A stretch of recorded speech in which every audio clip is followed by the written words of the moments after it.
Bonsoir et bienvenue pour cette nouvelle recette en vidéo. Je suis ravi d'accueillir Stéphane Glacier. Bonsoir Stéphane. Bonsoir Philippe. Déjà, je te remercie de revenir nous voir ici au Pays Basque. Toujours avec plaisir. Pour nous présenter des nouvelles recettes. On va en profiter pour parler de ton nouveau livre qui est sorti donc en septembre 2024, donc Inspiration chocolat. Et nous allons d'ailleurs faire la recette que vous pouvez voir ici en couverture, qui est donc l'entremets, c'est un entremets individuel que tu as nommé Olympe. C'est ça.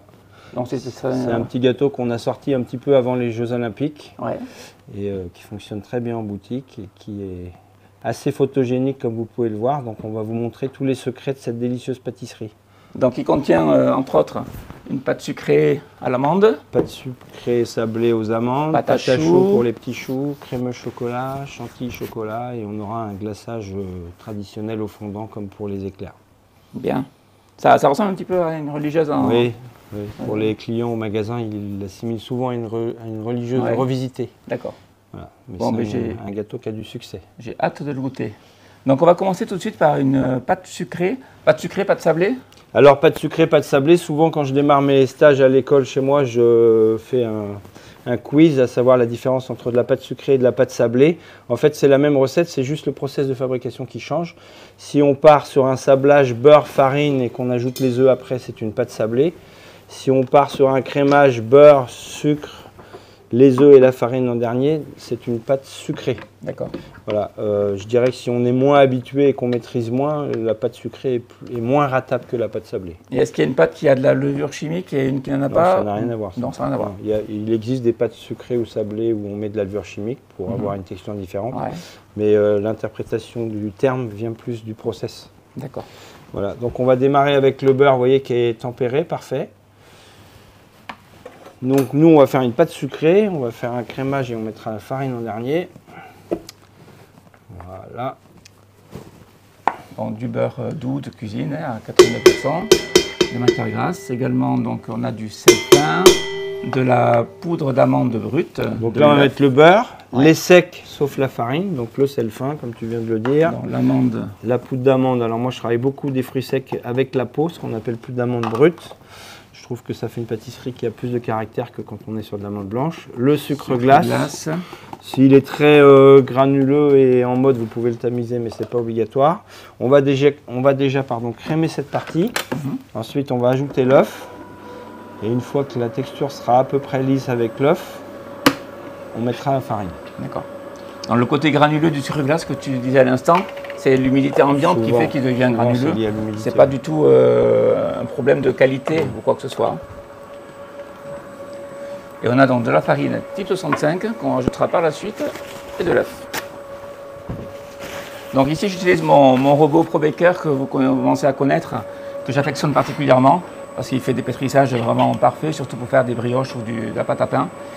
Grâce à son accessoire crochet, ici on travaille avec l'accessoire feuille qui a en plus une bordure en silicone, donc qui ramasse bien les ingrédients durant le pétrissage. Voilà, donc là on a pratiquement atteint la texture crémeuse que l'on cherche.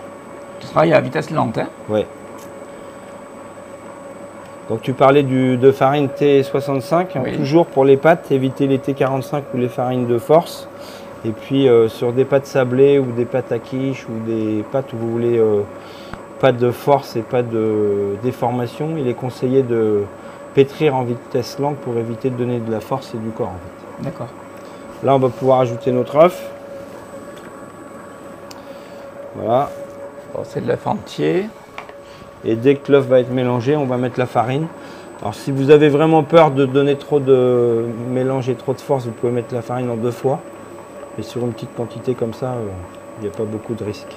Donc vous allez pouvoir retrouver la recette sur le site, bien sûr en version illustrée, comme je le fais habituellement, avec tous les ingrédients donc de toutes les préparations de cette recette, pour pouvoir réaliser cet entremets à la maison à votre tour. Et bien sûr vous régaler et régaler vos proches. Voilà, donc là quand vous mélangez avec l'œuf, tu vois Philippe, quand on voit que ça ne s'améliore plus, en fait, que le mélange n'évolue plus, on peut commencer à mettre la farine. D'accord. Faut pas insister quoi, à vouloir incorporer l'œuf. Non, parce qu'en fait, dans l'œuf, il y a une grosse proportion d'eau et avec le beurre, c'est toujours un peu compliqué à mélanger.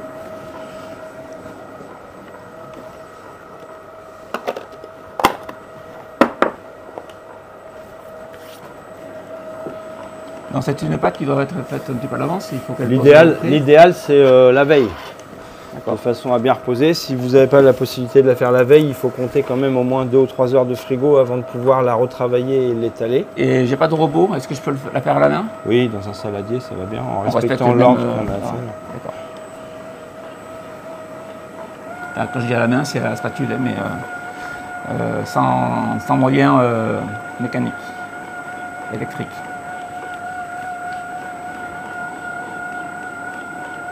Ouais, ça va être bon. Hein. Donc dès qu'il n'y a plus de traces de farine et que le mélange est homogène, on va pouvoir arrêter. J'ai l'impression qu'il y a un petit morceau de beurre qui se balade là. Ah.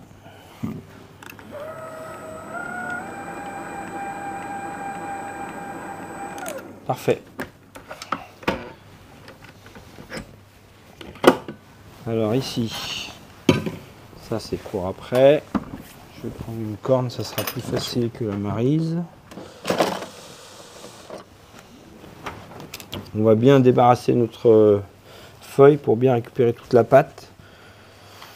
C'est une recette de pâte qu'on peut utiliser, garder vraiment en mémoire et utiliser pour faire des tartes, d'autres recettes à la maison. C'est une pâte sablée, une pâte sucrée à tarte. Qui donne de bons résultats, qui a les bords qui vont rester bien droits à la cuisson, qui ne vont pas se déformer. Bien sûr, tout vient du pétrissage qu'on vient de faire. C'est souvent le problème qu'on rencontre. Voilà.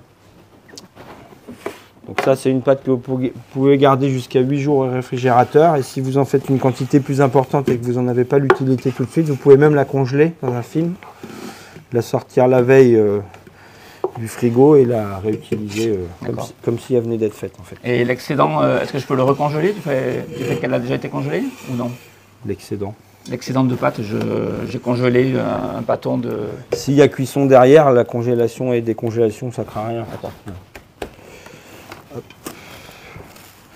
Vous voyez,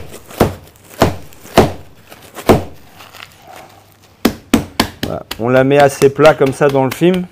Si vous la laissez en boule, souvent dans les livres ancestraux de la pâtisserie, on parle souvent de boules de pâte. Le problème de faire des boules de pâte, c'est que ça met très longtemps à refroidir. Quoi.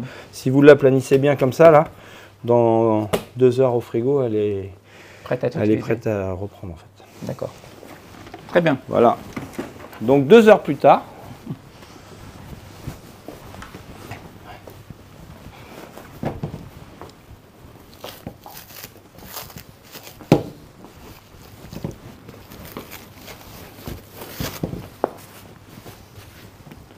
donc la pâte a reposé au frigo, elle a bien refroidi.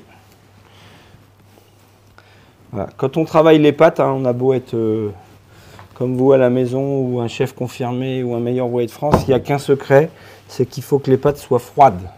Le mot d'ordre c'est froid. Si c'est pas assez froid, il ne faut pas insister, il faut repasser au frigo ou au congélateur, mais on ne travaille jamais une pâte qui est trop souple et trop tempérée. D'accord. Sinon ça colle, ça se déchire. Est-ce qu'on pourrait imaginer d'avoir fait les doigts à travers, comme on vient de le faire à l'instant, qui est encore molle, l'étaler et la faire refroidir? Ouais, moi j'aime pas trop moi. D'accord. Ouais, je préfère qu'elle est refroidie comme ça. Ouais, je lui redonne la plasticité dont j'ai besoin, voilà, en phrasant comme je suis en train de le faire. Il y a des gens qui prennent la pâte souple comme tu le dis là, qui l'étalent entre 2 feuilles de plastique. Ouais. Je trouve qu'au fonçage, après à la mise en forme, si c'est pour faire du fonçage, on n'a pas la même texture. D'accord. Voilà. Voilà. On la retempère juste, on la remet bien lisse.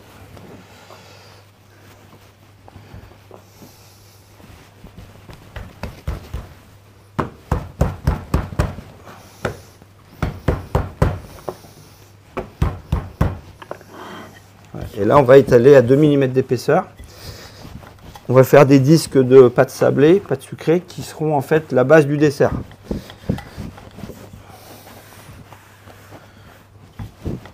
Voilà, ce que je fais là, c'est très important. Jamais d'adhérence. C'est-à-dire que la pâte ne doit jamais coller à la table, au rouleau, aux mains. Dès que vous voyez que ça commence à coller, on bouge, on refleure avec la farine, dessus, dessous. Ça, c'est très important parce que quand ça commence à coller, c'est le début des ennuis après. Donc on fleure toujours sans excès, bien sûr. Il vaut mieux en rajouter, oui, trop en mettre. Voilà, c'est une poussière de farine. C'est pas. Ouais. Voilà, ça va être parfait là. Dans 2 mm à la maison, si vous avez un petit peu de mal à gérer l'épaisseur, vous avez des règles égalisatrices qui sont disponibles. On peut se servir. Vraiment, c'est le rouleau qui va appuyer sur les règles et vous êtes sûr d'avoir une épaisseur vraiment régulière. Quand on n'a pas l'habitude, c'est un bon guide. Ouais. Hop.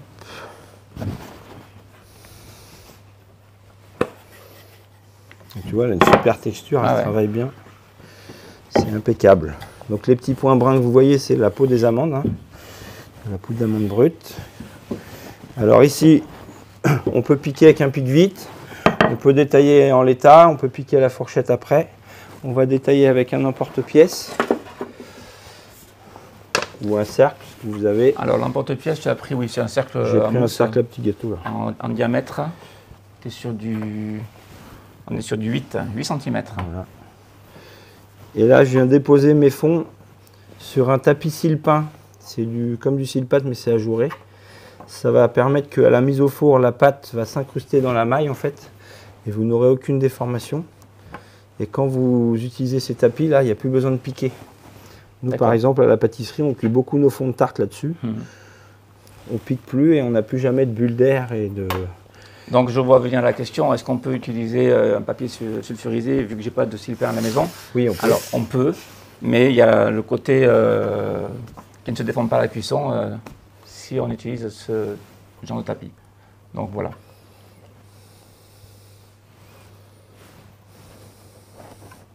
Après ce tapis qui est en silicone peut servir à beaucoup d'autres choses, comme cuire des tartes, ça ne sert pas que à faire ça. La pâte à chaud aussi. Donc vous aurez différents usages à la maison si vous en procurez un.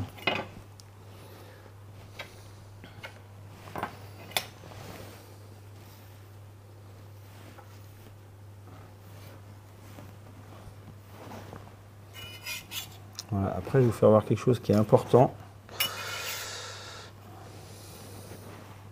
Donc là, on est parti sur la réalisation de 12 entremets Olympe. C'est les quantités données. Bien sûr, la pâte, il y aura un peu plus de pâte qu'il ne faut. C'est toujours compliqué de faire la quantité exacte. C'est un peu comme les glaçages. On est toujours obligé de faire plus de glaçage qu'il ne faut. Mais la pâte, elle est donc réutilisable. Donc les restes de pâte qu'on a ici, nous, professionnels, on appelle ça des rognures, d'accord. Et souvent, je vois les gens qui les ramassent, qui les repétrisent, qui les retravaillent. C'est super mauvais. Vous avez vu, je les replie, je les aplatis un petit peu comme ça. Je les remets dans un film au frigo. Tu évites de remélanger. Il faut éviter de remalaxer, de redonner l'élasticité tu rétales à la pâte. tel quel. Voilà. D'accord. Donc on obtient ceci au bout du compte. Voilà, on a nos 12 disques. Donc là, vous pouvez les mettre au frigo 1 heure ou 2 à reposer. Vous pouvez aussi les cuire direct, ça peut se faire. Le résultat sera le même ou le froid va... Non. Donc on va les cuire direct là? Si on n'a pas trop travaillé la pâte, il n'y a pas de souci. D'accord. Et là, on va cuire ça à 160. On va commencer par 12 minutes. Et dans 12 minutes, on tournera la plaque et on commencera à contrôler la cuisson. Donc on est sur de la chaleur tournante. 12 minutes, n'oubliez pas le timer. On a vite fait de laisser trop cuire une préparation dans un four parce qu'on passe à autre chose et on oublie. Voilà, l'extrusion de pâte au frigo, un petit coup sur la table.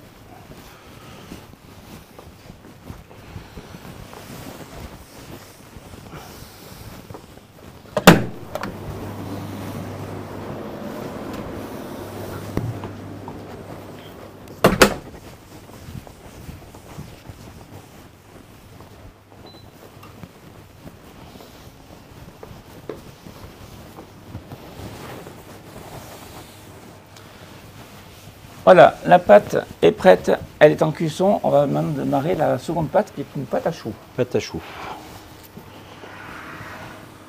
Donc, plaque de cuisson obligatoire, il nous faudra de l'eau, du lait, de préférence du lait entier, du sel, pain, du sucre en poudre, du beurre, de la farine, toujours type 65, et des œufs, des entiers. Voilà, donc ici dans la casserole, on a l'eau. Donc la recette de base historique de la pâte à choux, c'est de l'eau, du sel, de la matière grasse, farine et œufs.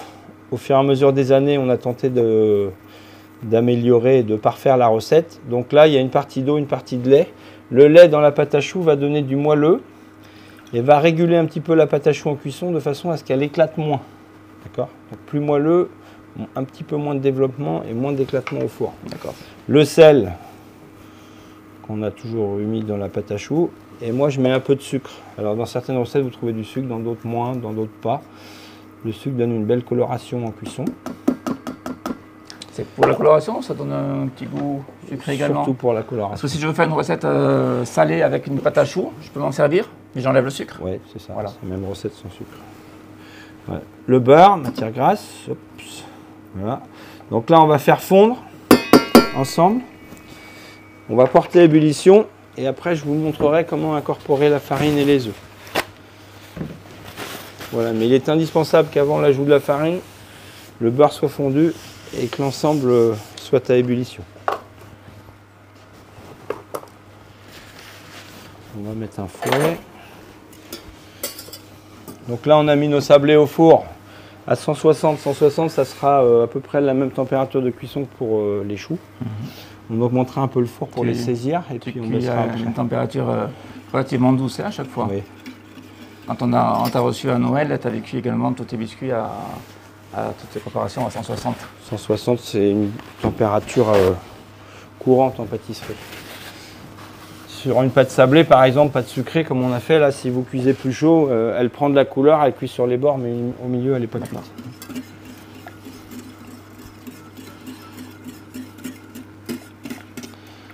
Voilà, on laisse fondre.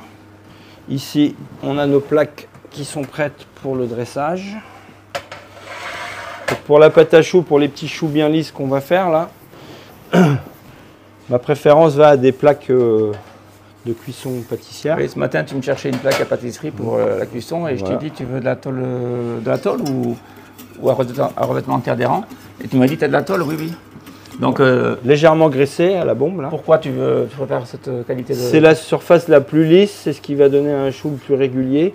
Le cile-pâte, ça gêne un peu la cuisson. Le cile-pain, ça va faire accrocher le chou, il va développer fort vers la hauteur. Et la feuille de cuisson, ça froisse un petit peu avec l'humidité de la pâte à choux et on a des choux qui ne sont pas très ronds. Donc le meilleur support, si vous avez des belles plaques en bon état, c'est d'utiliser une plaque de cuisson en pâtisserie. Bon, bien sûr, si c'est des plaques en terre d'airain que vous avez à la maison, vous faites avec. Hein. Vous n'avez pas acheté spécialement. Et donc là, je l'ai déjà fait, mais je vous remontre. Un petit coup de gras, un petit coup de papier, et on va dresser et cuire directement sur ces plaques. Alors, je vais en profiter pour présenter le spray graisse vite. Parce qu'on a eu quelques soucis sur notre modèle qui... En fait, il y a la bûche qui s'encrassait. Et au lieu de faire un jet qui pulvérise vraiment la matière grasse, ça faisait un jet puissant. Donc, ce produit-là, qui est rentré en septembre 2024 donc sur le site, donne de très bons résultats. Je vous le recommande si ça vous intéresse. Voilà, donc ici, le beurre est fondu, on a eu l'ébullition. On coupe le feu, on met la farine. En une seule fois. Et on incorpore la farine au fouet.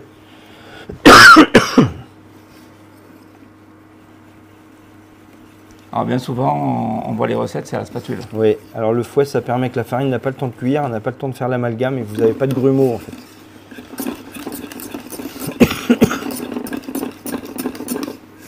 Voilà. Et une fois que vous avez la panade qui est faite comme ceci, on retire le fouet. Et pour dessécher, on va mettre une spatule.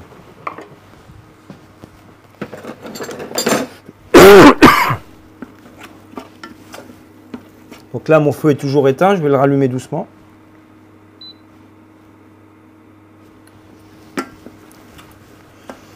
Alors souvent, on a la question, hein, depuis très longtemps que je donne des cours, on a la question, savoir quand est-ce que c'est assez desséché ou quand ça ne l'est pas assez.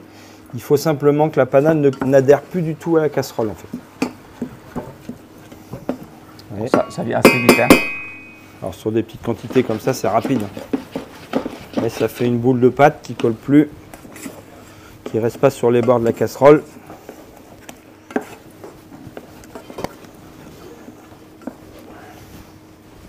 Voilà, ça va être bien. On le voit bien là.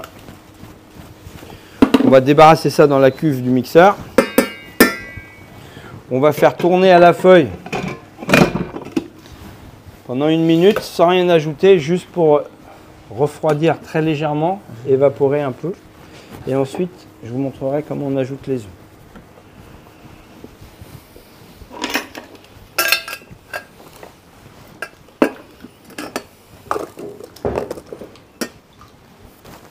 Donc c'est très important, on utilise la feuille, surtout pas le crochet ni le fouet. Donc toi, le temps que tu prépares la feuille, la pâte elle attend, là, c'est pas gênant. Non, c'est pas grave ça. Voilà.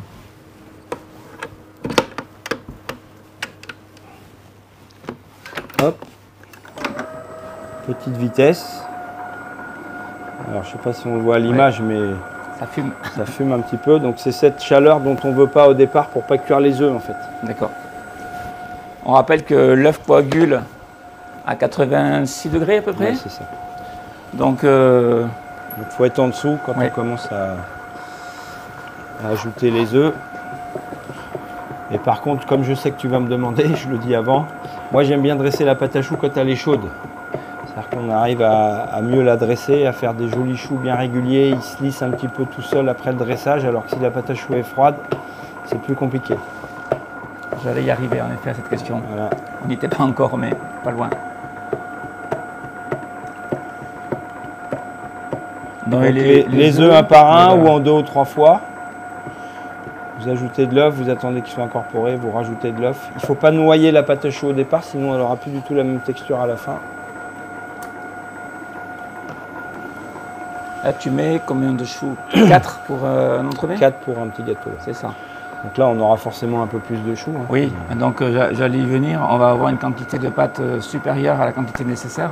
On peut faire les choux, les cuire, les garder au congélateur cuits. Alors, la pâte à choux, ça se congèle très bien cru. Ouais. On peut dresser sur la plaque. Alors à la maison, c'est un peu compliqué au niveau stockage, mais on pourrait imaginer dresser les choux sur la plaque, la mettre au congèle, et puis cuire les choux quand on en a besoin. Alors, il ne faut pas garder ça 6 mois. Oui, bien sûr. Mais 1 semaine ou 2, il n'y a pas de souci. C'est ça. Et puis, comme tu le disais juste avant, vous cuisez les choux en les gardant assez clairs sans trop leur donner de couleur, et vous pouvez parfaitement les congeler cuits, vides, les remettre un petit peu en température le jour où vous en avez besoin et les garnir. La pâte à choux se congèle très bien crue ou cuite. Donc pour la recette, si vous la faites à la maison, vous ne divisez pas les proportions de la pâte à choux, vous graissez ces proportions-là. Sinon, on va avoir une texture qui va être un petit peu différente si on réduit trop. Et les recettes de pâtisserie, c'est pas divisible à l'infini en fait. On a besoin d'une certaine matière, d'une certaine masse pour avoir le bon résultat. Alors je vais vous montrer si vous avez mis tous les œufs et que vous estimez, je vais vous montrer la texture recherchée, que la pâte à choux est un petit peu ferme. On va surtout pas rajouter des œufs, mais on va plutôt rajouter un petit peu de lait tiède qui va permettre d'assouplir la texture de la pâte à choux, mais sans augmenter le taux de développement provoqué par les œufs.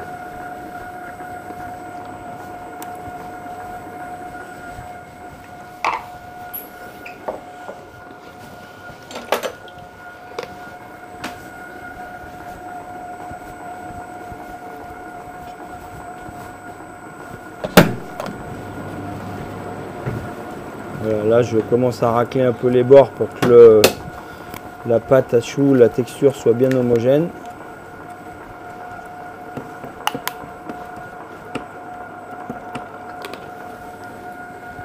Je vais juste faire cuire un petit peu de lait. Bon, il y en a pas trop, mais que ça n'accroche pas. Donc tiède, hein, c'est quoi? C'est 50 degrés? Oui, entre 40 et 50.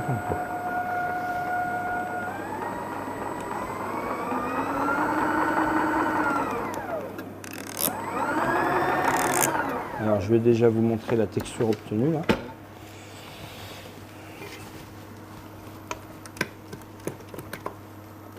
Donc là vous voyez, vous avez une pâte à choux qui est encore un peu Qui ferme. accroche bien, ouais.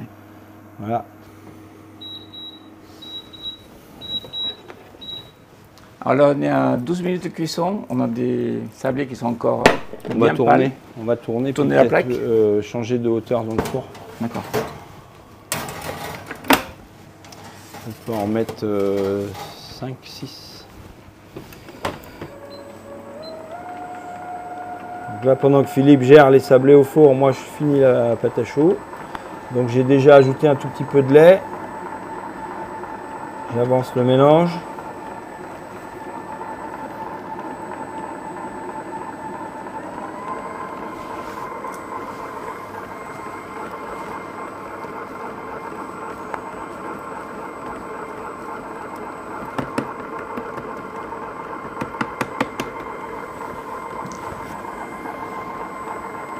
On s'y habitue vite à ton nouveau tu l'aimes bien, robot là, ouais. Tu repars avec? En avion, ça va être un peu compliqué, mais on peut imaginer une livraison. Oh, tu as une petit bagage en soute.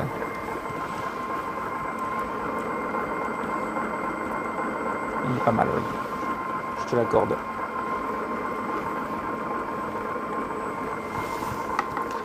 Donc là, je suis en train d'aller chercher exactement la texture que je veux pour dresser mes choux.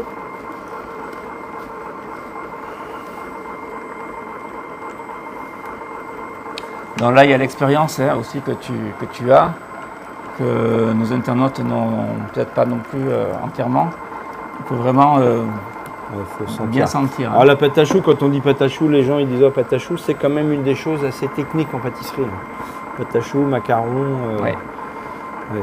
Aujourd'hui, sans être médisant ni sans avoir d'arrière-pensée, mais faire un gâteau dans un moule en silicone, c'est un peu à la portée de tout le monde.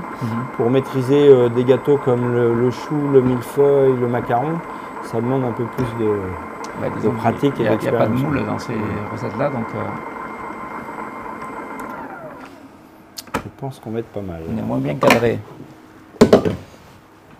On peut constater déjà que la pâte à choux est bien brillante en surface. Regardez la texture. Ouais. Elle forme un ruban. Vous avez vu? Dans le ruban, la brillance. Voilà, parfait.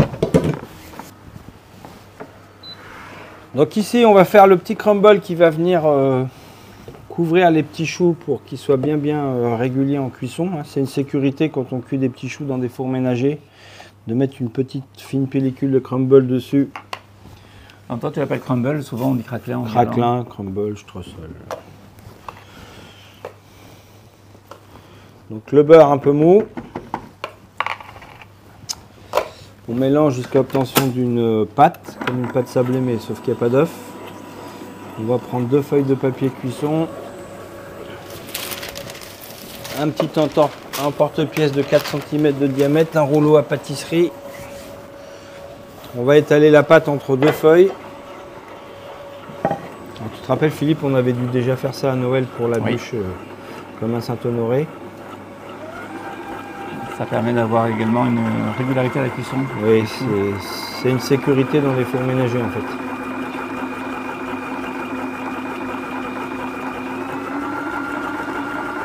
C'est rapide à faire.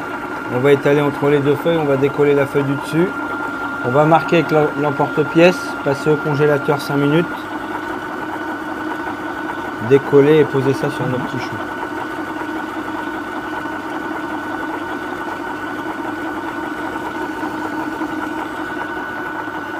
Comme il n'y a pas beaucoup de quantité, je vais aider le mélange un peu.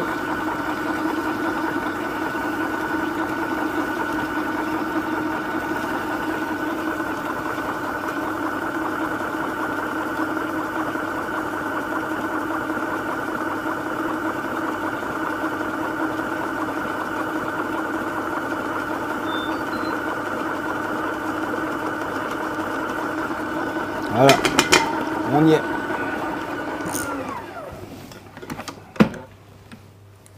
On obtient une pâte. Voilà, c'est comme une pâte sablée mais sans œufs. Hop.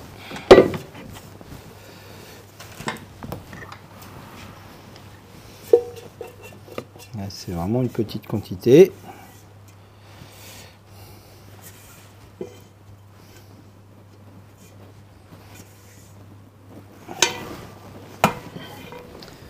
Là, vous recouvrez avec la deuxième feuille. Avec la paume de la main, vous aplanissez déjà un petit peu. Et là, vous allez le plus fin possible entre les 2 feuilles.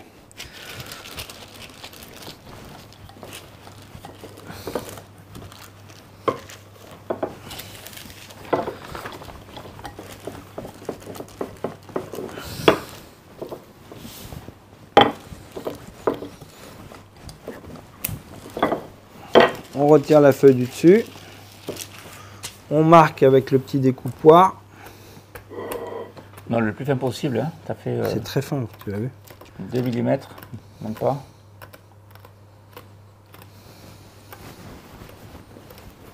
Voilà, une plaque, congèle. Pendant que ça durcit au congèle, on dresse nos petits choux. Voilà. Quand vous dressez des petits choux, on conseille l'utilisation du sile-pain pour la pâte à choux. À partir du moment où on met un crumble dessus, ça donnera quelque chose de beaucoup plus stable et plus régulier en cuisson. Notre pâte à choux qu'on a fait juste avant.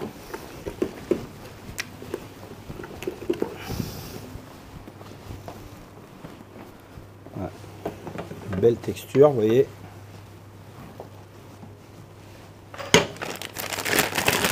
Notre poche à douille avec la douille de 8 mm de diamètre. Le four préchauffé à 160 à chaleur tournante, en saisie.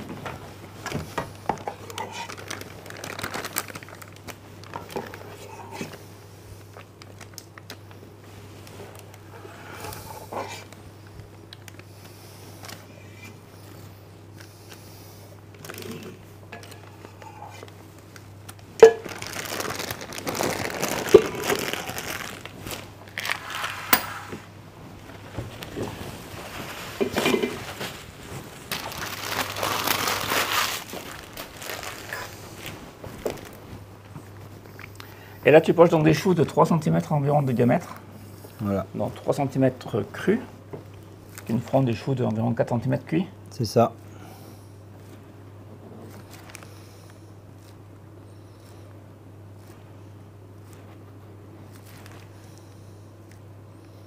Alors, il faut faire attention parce que contrairement à ce qu'on pense, le fait de mettre un crumble dessus, ça réduit pas la taille mais ça l'augmente.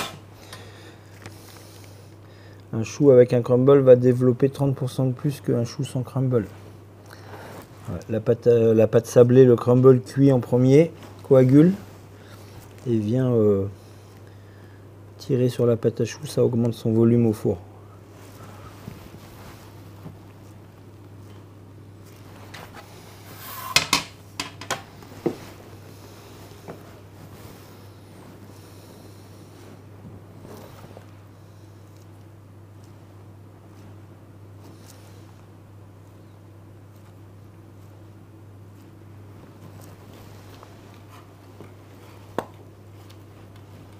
Voilà.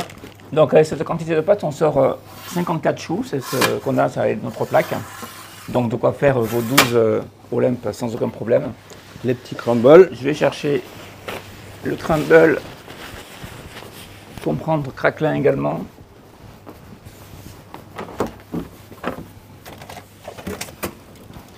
Là, on a juste à poser les petits craquelins dessus et à mettre au four.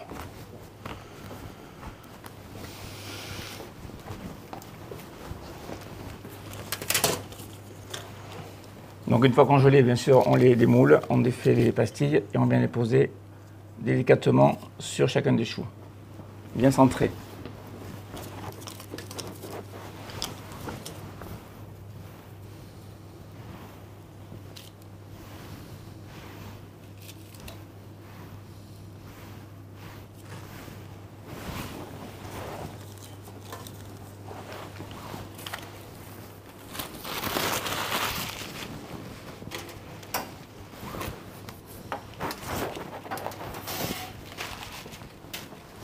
Donc ça, c'est vraiment une technique qui a été mise au point pour pouvoir faire de la pâte à choux cohérente et régulière dans des fours à chaleur tournante de maison. On va prendre la suite, crumble. Oui, il est encore un petit peu au froid. On va pouvoir enfourner peut-être 2 plaques, en laisser 4 sans crumble. Voilà, on comme ça, comparer. on verra la différence.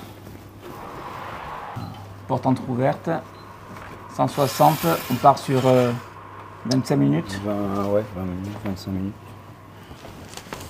Parfait.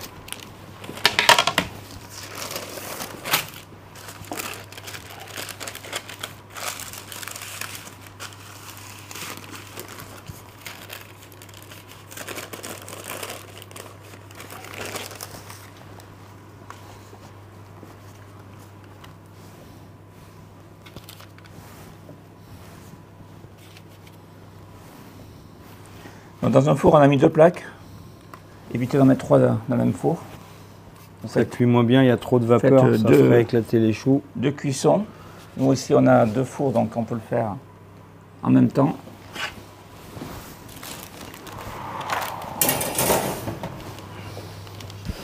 On va faire le crémeux chocolat qui servira à garnir les petits choux et le centre du gâteau. Donc on retrouve une recette qu'on a déjà réalisée. Non, même pas, c'est pas la même. Le crémeux, quand tu étais venu à Noël. C'est un petit peu aussi, c'est semblable. Oui, c'est semblable. Donc du lait, il nous faut de la crème également, des œufs, du sucre et du chocolat. Voilà. Donc, chocolat noir. Chocolat noir, donc un de nos chocolats préférés à tous. C'est le Manjari pour le chocolat noir. 64%, la maison Valrhona. Et tout à l'heure, on utilisera du chocolat Jivara, qui est aussi un des chocolats préférés des gourmands qui aiment le manger comme ça même. J'ai pu constater que tes assistantes l'appréciaient beaucoup. Assistantes et assistants. Donc ici, le lait, la crème. Pour le crémeux chocolat, le principe va être de faire une crème anglaise. Voilà. Donc on aura le lait, la crème d'un côté, les jaunes d'œufs et le sucre d'un autre côté ici. On va bien blanchir ensemble les jaunes et le sucre, très important pour la suite de la recette.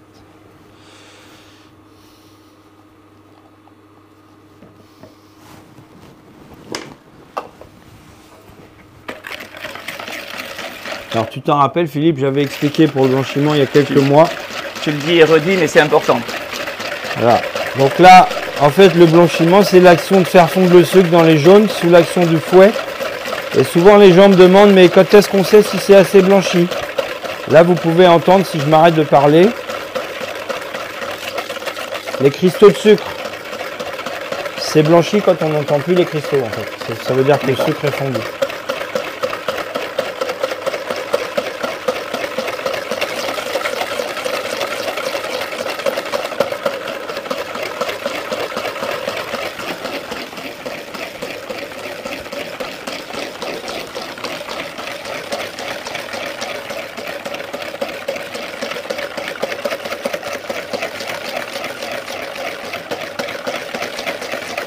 On fouette longuement.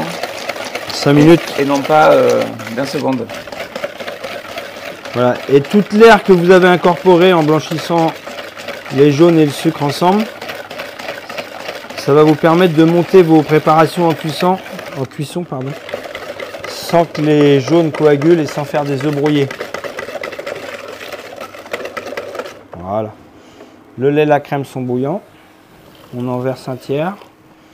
On détend la préparation jaune sucre. On remet en casserole. Et là, 3 principes de cuisson. La nappe, je vais vous montrer, 85 degrés au thermomètre. Ou si vous avez bien respecté le blanchiment, vous pouvez monter jusqu'à la première cloque d'ébullition. Donc si vous cuisez à la nappe, vous mieux mélanger à la spatule. À la spatule, vous ne faites pas de mousse. Donc je descends à 160. Voilà. La nappe, vous l'avez ici. Ouais. Et sinon, la cloque d'ébullition, vous l'avez ici.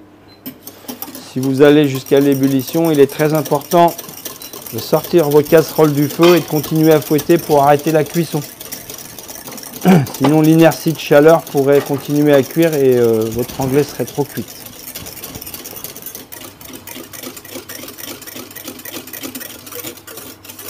Voilà, c'est parfait.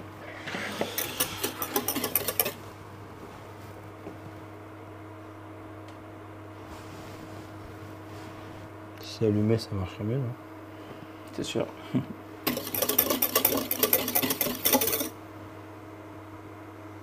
Voilà, l'ébullition est présente. C'est important de bien cuire les anglaises. Hein. Si vos anglaises n'ont pas la bonne texture et ont une texture trop liquide, ça va changer la texture finale de votre crémeux. Ouais. Voilà. Alors souvent quand je parle de faire bouillir les anglaises, les gens qui ne sont pas habitués, ils ont peur. Regardez. Ouais. Aucune accroche, il n'y a pas de jaune cuisse, on n'a pas fait des œufs brouillés. La casserole n'a pas accroché du tout. Hop. Il faut juste être vigilant, il ne faut pas partir. Ce qui est le plus important du process, là, c'est de bien sortir du feu et arrêter la cuisson en fouettant vivement. D'accord. Voilà. On mélange au fouet. Alors par le passé, tu m'as posé la question, est-ce qu'on chinoise l'anglaise, est-ce qu'on mixe, est-ce qu'on se contente de mélanger? On peut faire les trois. Si la cuisson est parfaite, maîtrisée, je dirais qu'il n'y a presque pas besoin de mixer, quoi. D'accord. Si un peu d'œuf coagulé, on mixe. Voilà.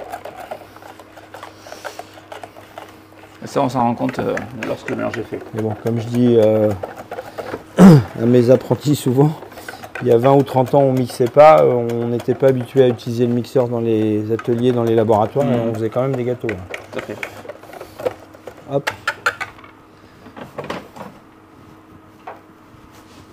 Et ça, c'était? Ça, c'est pour imperméabiliser les sablés, tout à l'heure. Vous voyez, la texture parfaite. Voilà. Si vous faites ça le matin pour le soir, la veille pour le lendemain, vous filmez en contact, vous mettez au frigo. Si c'est pour utiliser dans 2 heures, vous prenez un plat à rebord et vous étalez ça assez fin pour que ça refroidisse plus vite. Donc nous, dans notre cas, on a déjà une préparation prête dans le frigo, donc on va la filmer telle quelle, au contact. Ici.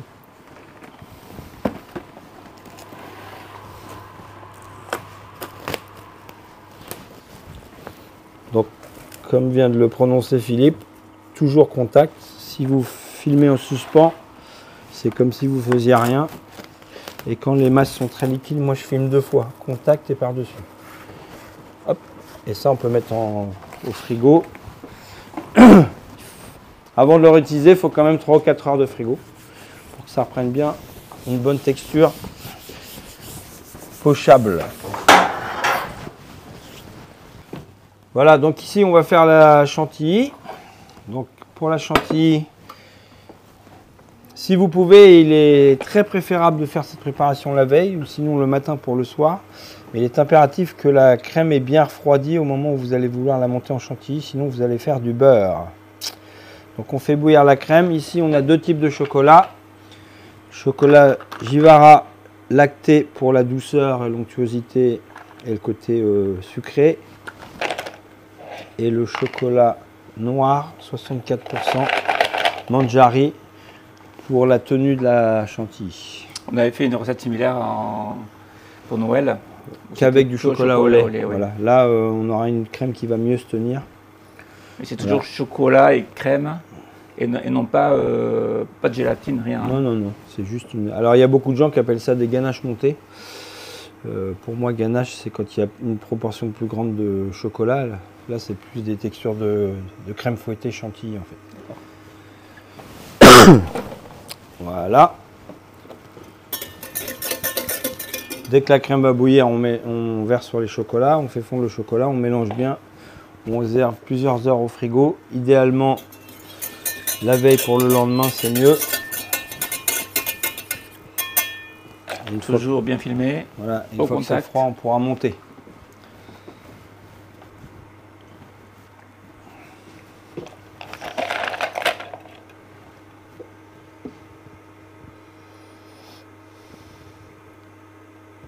Si vous avez beaucoup de temps devant vous, vous pouvez laisser dans le cul de poule. Si vous avez moins de temps, vous étalez dans une plaque à bord ou dans un plat, de façon à ce qu'il y ait moins d'épaisseur et que ça refroidisse plus vite.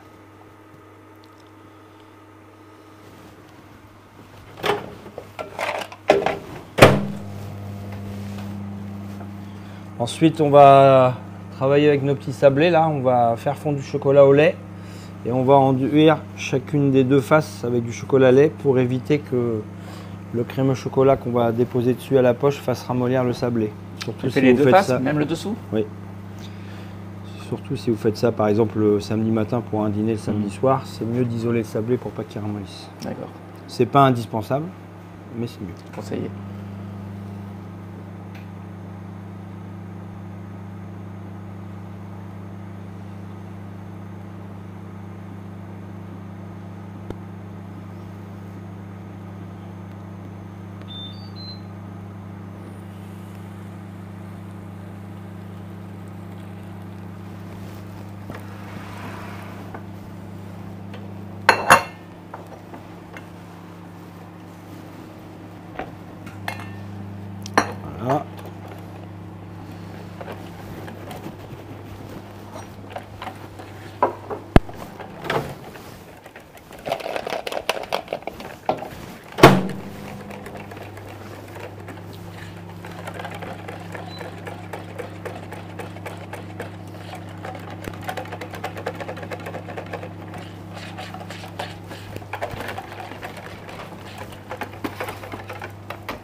comme on vous a déjà expliqué, on filme sur des appareils liquides comme ça, une fois contact.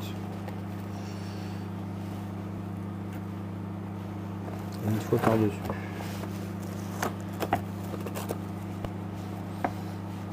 Voilà. Et au frigo. Au frigo, de préférence jusqu'au lendemain.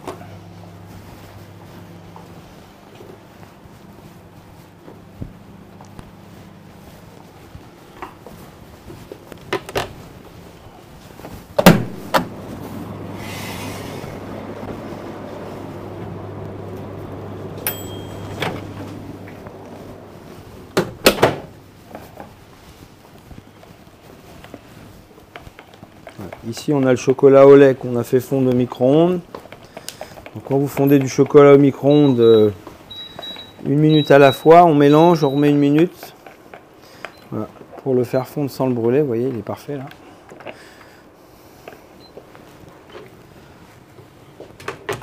On va prendre un pinceau.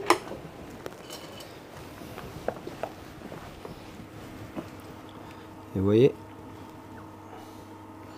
on enduit bien. Une fine couche. Une fine couche comme ça, mais qui en est partout. D'accord. Alors tu me posais la question des deux faces. Oui. Si on fait qu'une face, ça sert à rien en fait, parce que l'humidité va passer par l'autre côté. Mais le crémeux va être en contact avec la surface. Oui, mais le frigo il est humide partout. D'accord. Non, c'est pas que le crémeux, c'est tout en fait qui joue un rôle d'humidification. On isole le sablé de l'air extérieur en fait. Voilà. Une fois que c'est fait sur une face, on met 2 minutes au congèle. On les retourne, on fait la même chose de l'autre côté.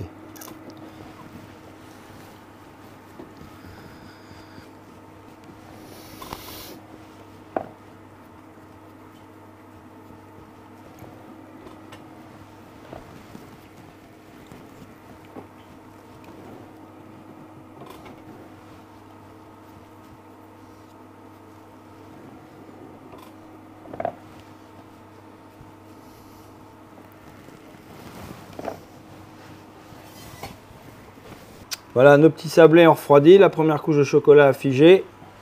On les retourne, idem de l'autre côté. Voilà, et là, vous avez un sablé que vous pouvez même mettre au congélateur, il ne reprendra pas l'humidité. Il est bien isolé partout.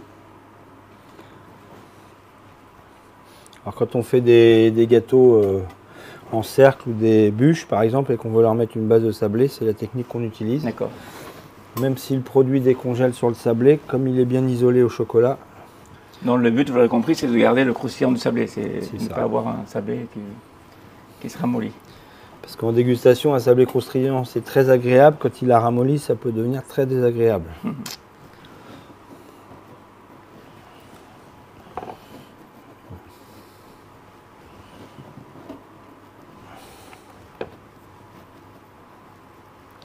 On va les repasser au frigo.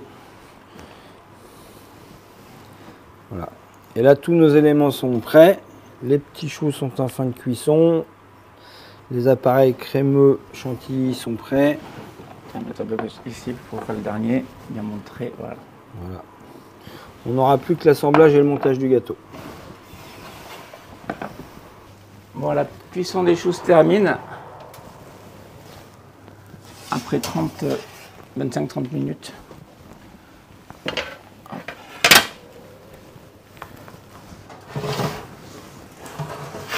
Voilà, on les sort des plaques pour les faire refroidir. Vous voyez, là on voit bien la différence avec et sans crumble, ça n'a rien à voir. Pourtant, les choux étaient à la même dimension dès le départ. Rien à voir.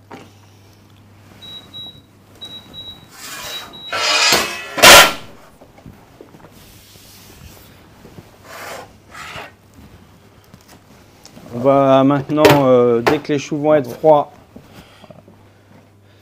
les garnir avec notre crème au chocolat.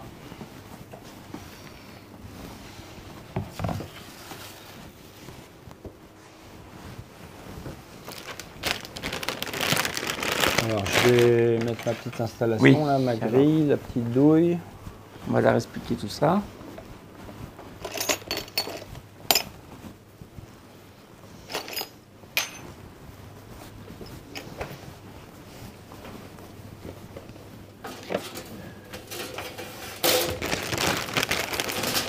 Donc le crémeux, il a juste la bonne texture, hein, c'est pas la peine de le retravailler.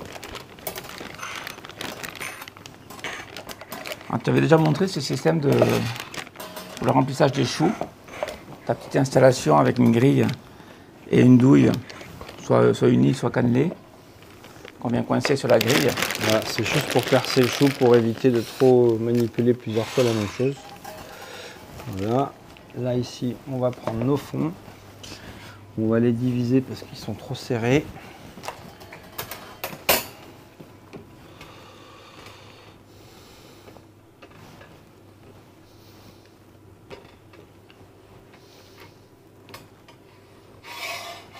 Voilà. On va rapporter le main. Pendant ce temps-là, on va pouvoir faire fondre le glaçage. Dans le glaçage, c'est du fondant. Fondant pâtissier. J'avais mis de l'eau dessus pour pas qu'il croûte.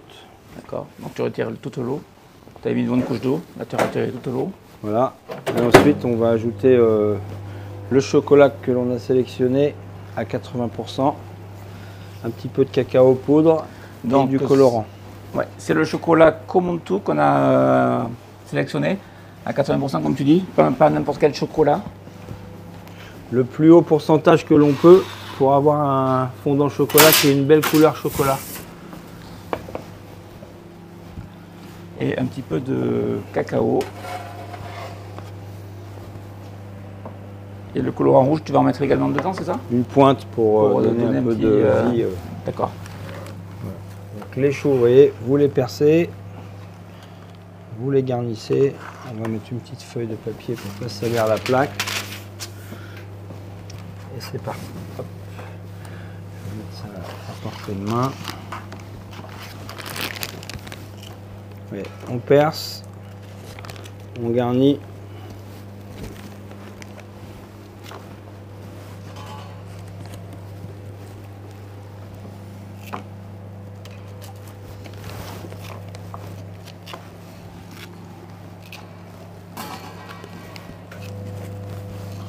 Et de par le petit crumble qu'on a mis sur les choux et la cuisson sur le tapis sylpin, on a des choses bien régulières qui partent pas dans tous les sens et toutes les formes.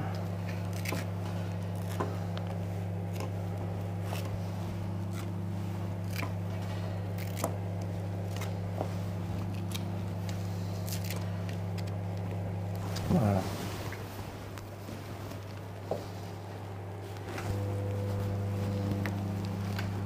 Donc pour le fondant, est-ce qu'il y a une recommandation à 40 degrés. 40 degrés, d'accord. Donc on le mélange comme ceci.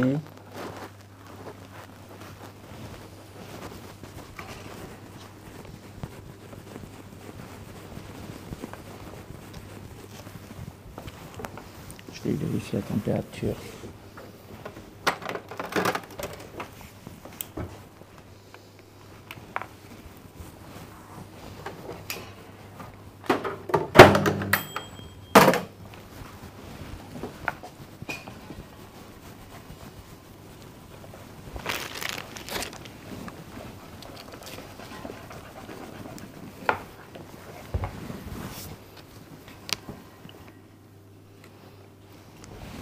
Alors vu qu'on a travaillé avec un crumble sur les choux, je vais même vous faire voir deux variantes du dessert. Pour les amoureux du classique avec le fondant et les autres, on pourrait imaginer sans le fondant. Je vais vous montrer.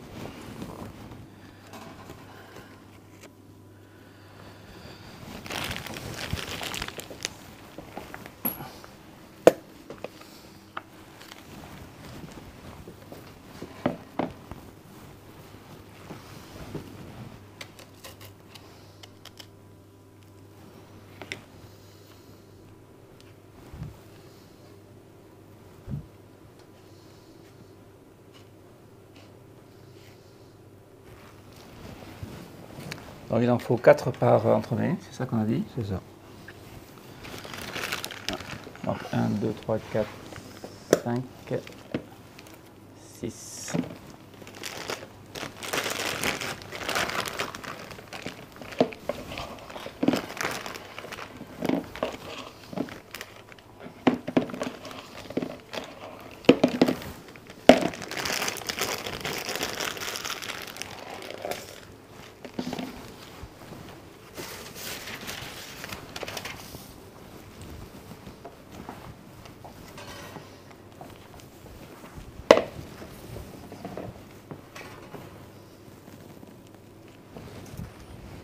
Donc là, on est sur la fin du garnissage.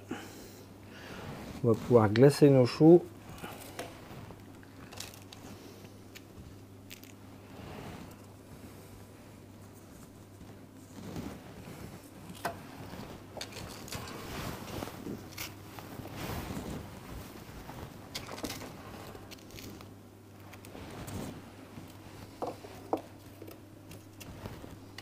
On est bon.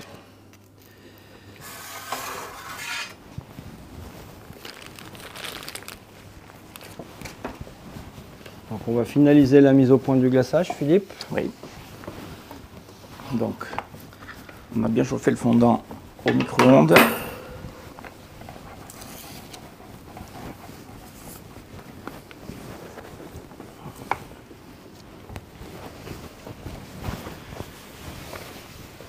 On est à 40 environ.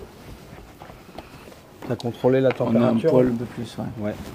Le chocolat noir dont Philippe vous parlait fondu.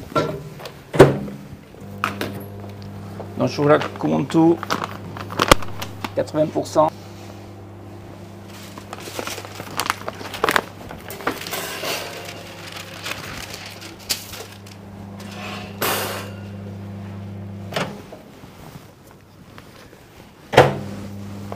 Voilà. On ajoute le chocolat dans le fondant.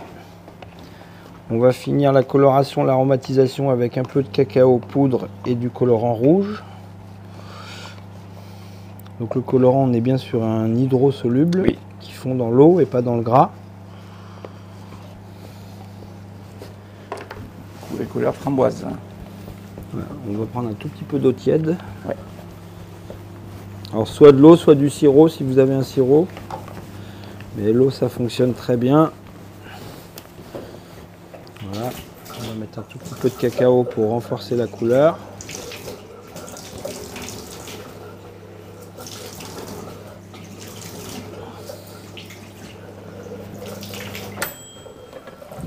Une pointe de rouge. Dans les glaçages et les fondants au chocolat, on met souvent du rouge pour que ça n'ait pas une couleur trop sombre. Voilà, on va mettre un tout petit peu d'eau en filet là-dessus. Encore un peu. Encore. Ouais. Et au fur et à mesure, on va le détendre jusqu'à obtenir la texture désirée. On va peut-être le réchauffer un tout petit poil, on verra. Encore un peu d'eau. En 40 degrés, c'est la température d'utilisation finale. Ouais, max 40. Max, entre 38 et 40. T'as vu le rouge, ouais, la lumière que ça donne dans la couleur?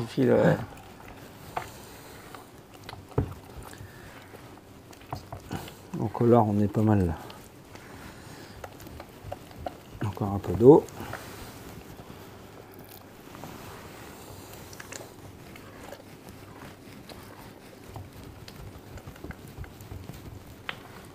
On peut encore en ajouter.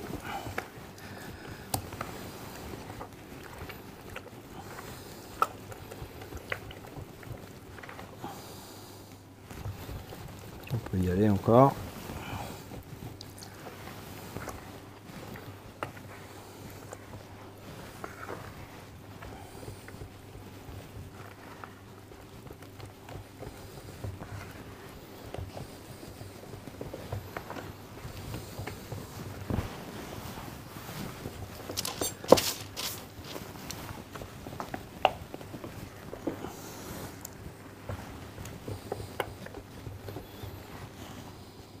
On va faire un test avec un chou, voir si la texture est bonne.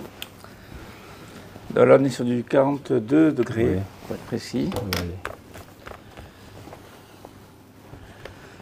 Je pense qu'il est encore un petit peu ferme.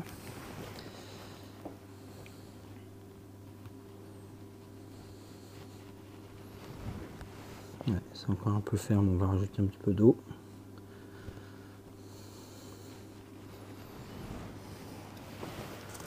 Un peu d'eau encore.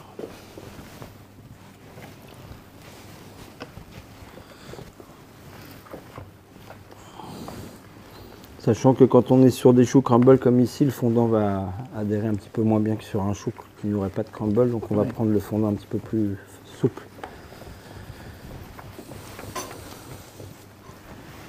Non, là aussi c'est au ressenti, quoi. Quand tu fais le mélange, Trouver la bonne texture, avec l'habitude, on y arrive.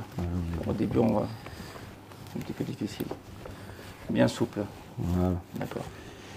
Allez. Donc, vous posez votre chou, vous comptez jusqu'à 5 que le fondant ait le temps d'adhérer.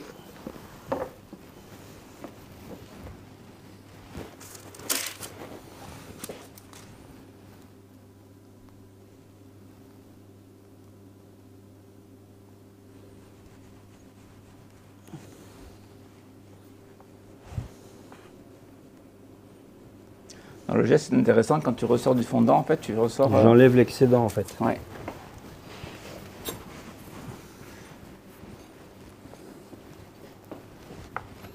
Ouais.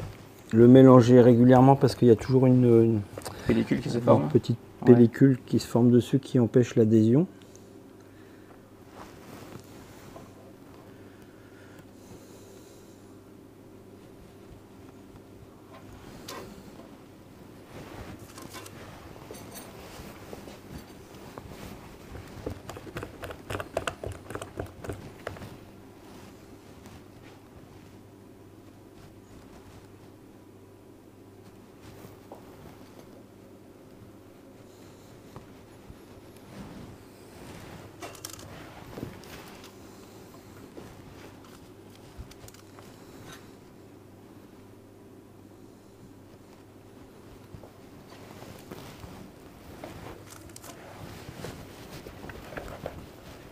Donc, bien mélanger très régulièrement.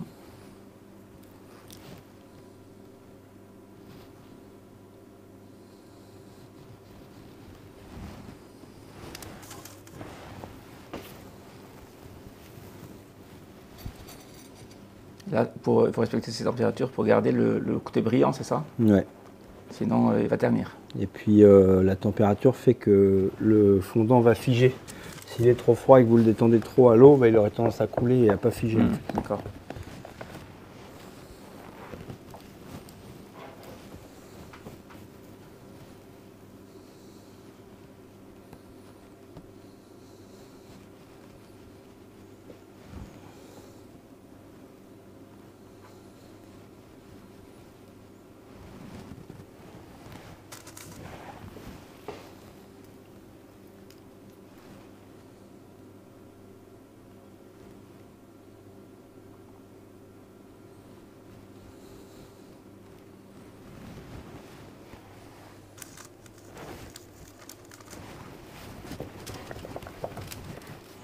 Donc ça prend un peu de temps. Hein. Oui. À la maison, il faut s'en mettre patience.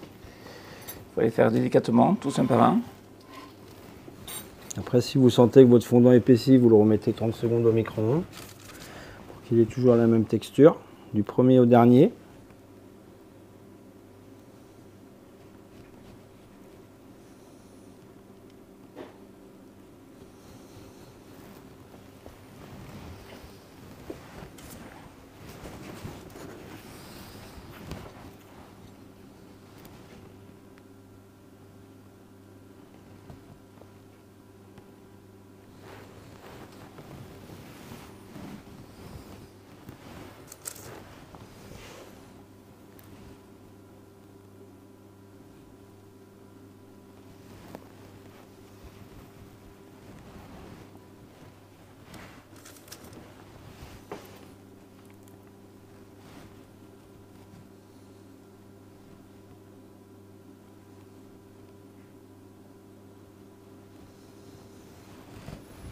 Donc 3 choux pour les côtés et un qui ira sur le dessus, par gâteau.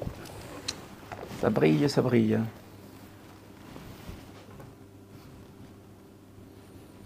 Ce qui est important, c'est de bien choisir un chocolat haut en pourcentage. Déjà, ça va désucrer votre fondant. En dégustation, ça sera mieux. Et vous aurez une belle couleur chocolat.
On va le réchauffer un tout petit peu. Ouais.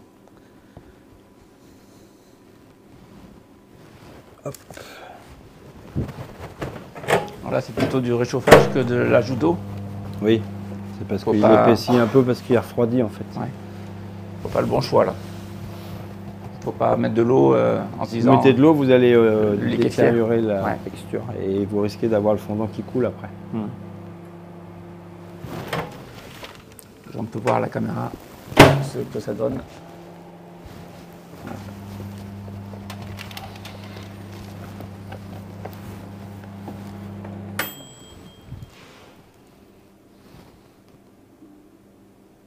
Alors le réchauffage, quand on vient de le voir, c'est 20 secondes. Hein. C'est très court.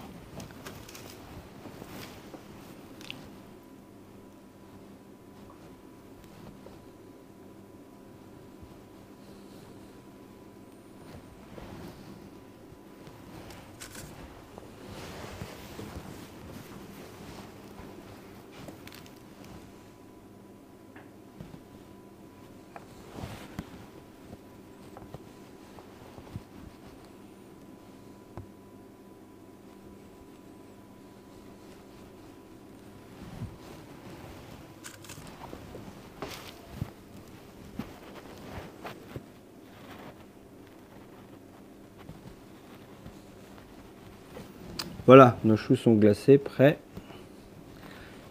On va aborder le montage. Alors pour le montage, on prend nos sablés chablonnés. Attends, tout ça doit. On fait une pointe en hauteur de crémeux.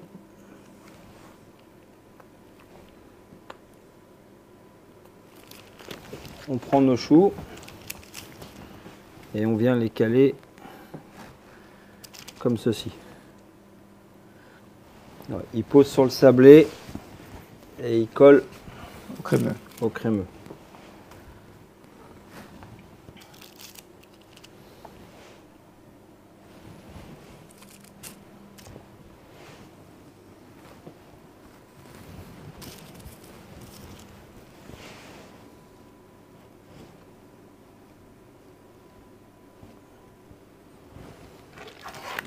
Celui-là, il est rebelle. Donc, un peu de crémeux au milieu pour que ça tienne bien.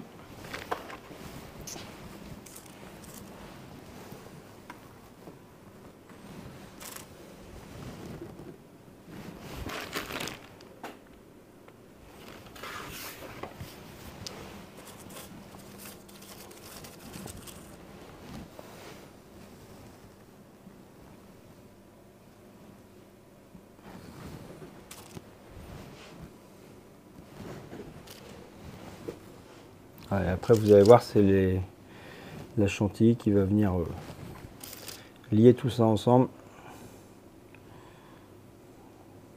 Voilà. Je vous avais dit que je vous montrais une alternance sans le fondant, donc pareil. Hop.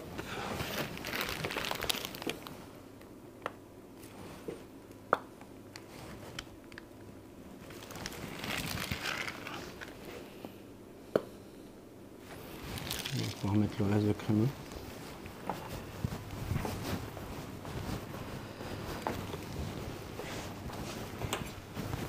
Donc là, on prend les choux qui n'avaient pas le fondant. Les deux sont possibles.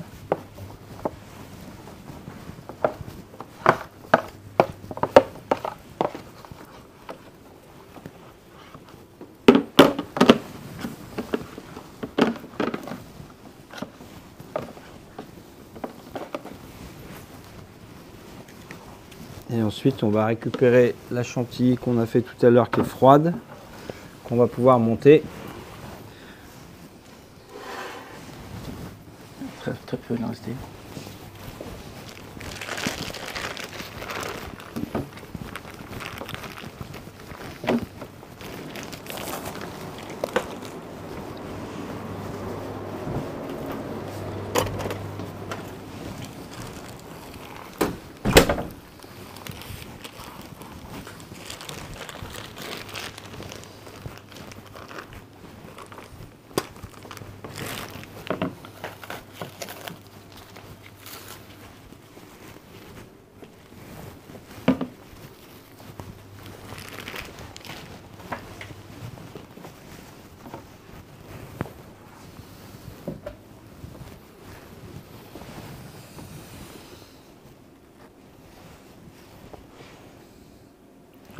Et voilà. On va se mettre de côté là.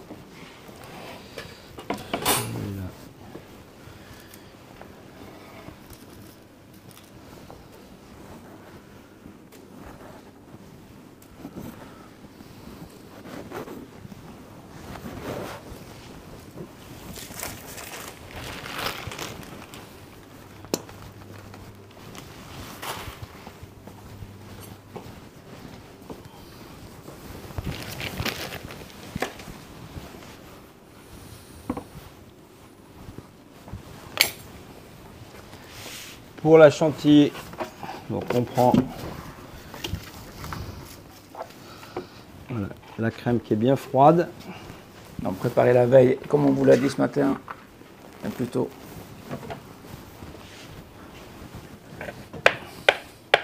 Tout juste sorti du frigo.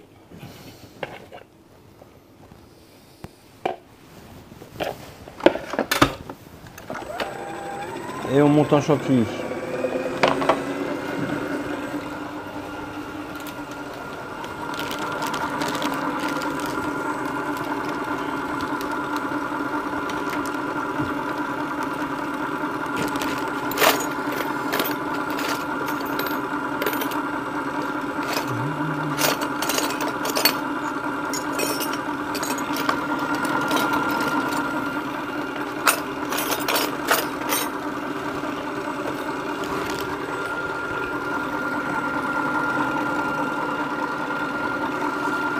On va prendre le neige décor, on va saupoudrer cela avec le neige décor.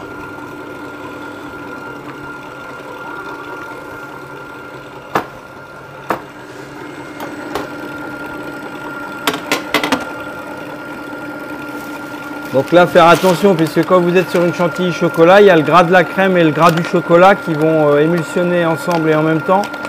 Donc ça monte et ça sert beaucoup plus vite qu'une chantilly vanille par exemple. On a dit et répété, mais je le répète encore, qu'il fallait que ça soit très très froid pour bien monter, sinon ça a tendance à trancher et à tourner en beurre.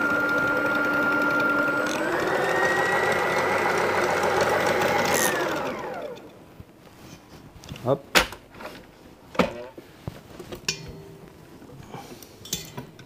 En effet, ça va vite. Dès que l'empoisonnement commence. Entre le début de l'épaississement et la fin, c'est très rapide. Ouais. Et là, si on continue, ça tranche. Bah, on fait du beurre en fait. Ouais. Du beurre au chocolat. Je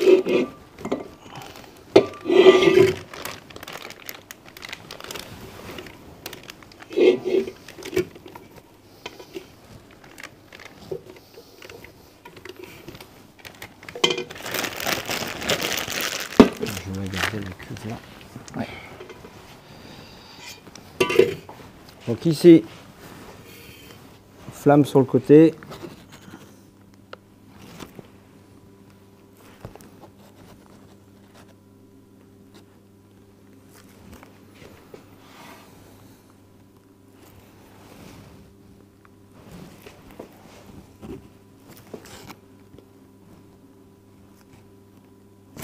Et 3 rosaces. 3 rosaces et dessus, on va faire figer 2 minutes au congélateur et on posera le dernier chou sur le dessus. Donc c'est fragile un petit peu au début, mais tout la chantilly stabilise tout après. Ouais.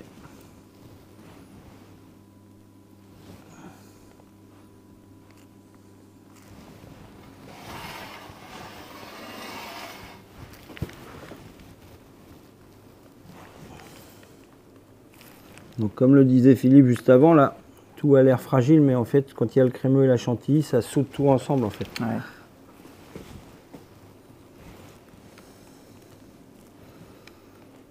Hop.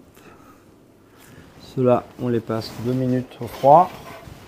Donc si vous n'avez pas glacé au fond dans les choux et que vous vous contentez de la finition crumble, vous pouvez saupoudrer un tout petit peu avec du neige décor pour faire sortir les reliefs. Le neige décor, c'est un sucre glace amylacé qui ne fond pas au frigo.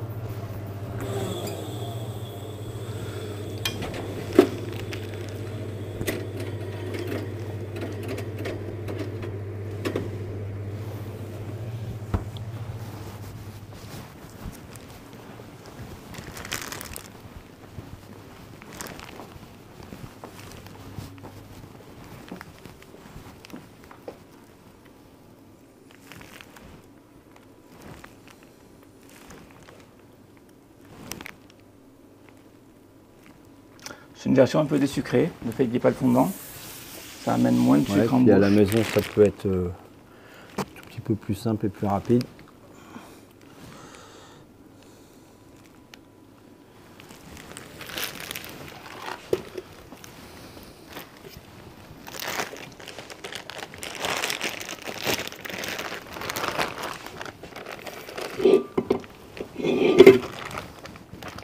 Voilà. Ensuite, on va déposer le chou du haut. Une jolie pointe de feuille d'or pour la finition. Ça sera prêt à déguster.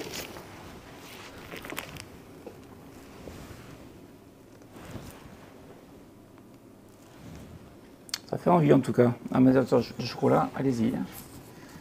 Vous allez vous régaler.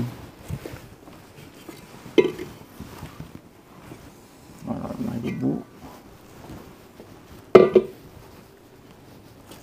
Allez, au froid à son tour. Attention, c'est sur papier, ça glisse un peu. Ouais. Si tu veux, au retour, tu peux me ramener les suivants. D'accord. Enfin, les précédents plutôt.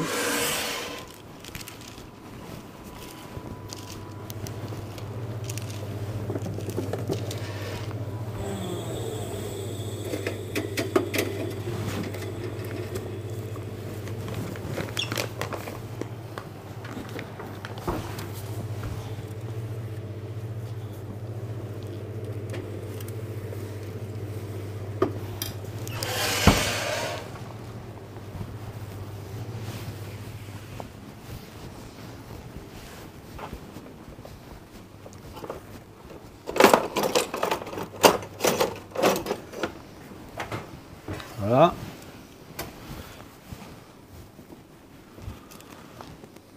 Donc quand tu dis passage au froid, là, juste avant que je les ramène, ici on a une cellule de refroidissement qui est très froide, donc c'est quelques dizaines de secondes. Voilà, au frigo 15 minutes, à la dans un maison, congélateur régulier long. 10 minutes. Voilà. Ça, un petit couteau si tu as pour la feuille d'or, que je vois qu'il y a des pinces là. C'est bon.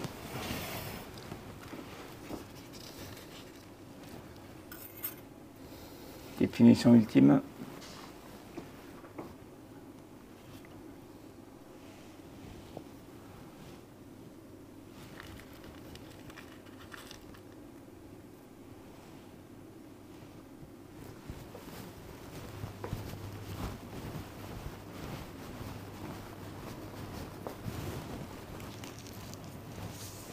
Et voilà. On va finir la deuxième version.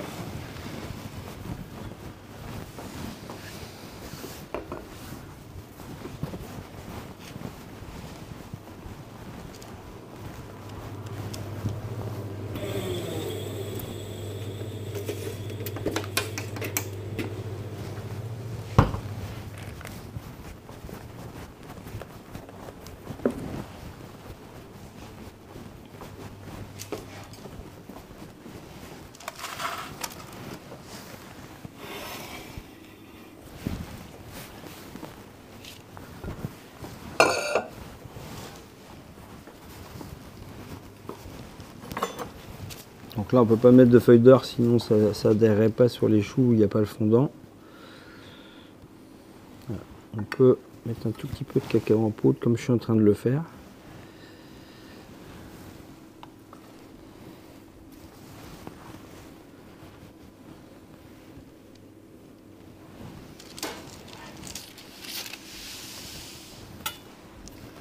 On va dresser avec amour et délicatesse, Philippe. nos petits desserts. Dans mes sacs. Ouais. C'est gourmand. Hein.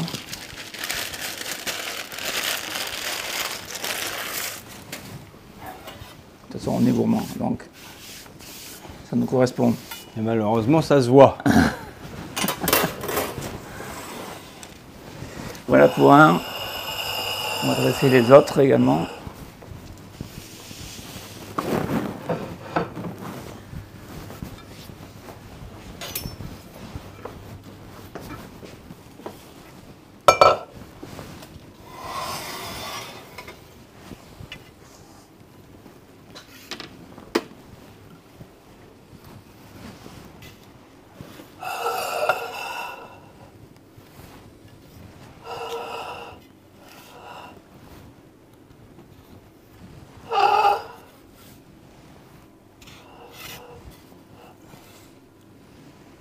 Et voilà. Donc voilà, dans ton entremets Olympe que tu nous as créé durant les Jeux Olympiques, c'est ça, hein? Juste avant les Jeux, on avait fait ça pour la boutique. Et que tu as décliné donc en 2 versions, avec le fondant et sans le fondant. Voilà. Merci Stéphane pour cette superbe recette. Merci à vous. J'espère que vous aurez envie de la réaliser à la maison. Il n'y a rien de bien compliqué. Là, un petit pas technique en plus à accomplir. Mais sinon, après, il y a que de la gourmandise. Pâtissez bien. Merci beaucoup. Merci Stéphane, à très bientôt. Merci, au revoir. Merci, au revoir.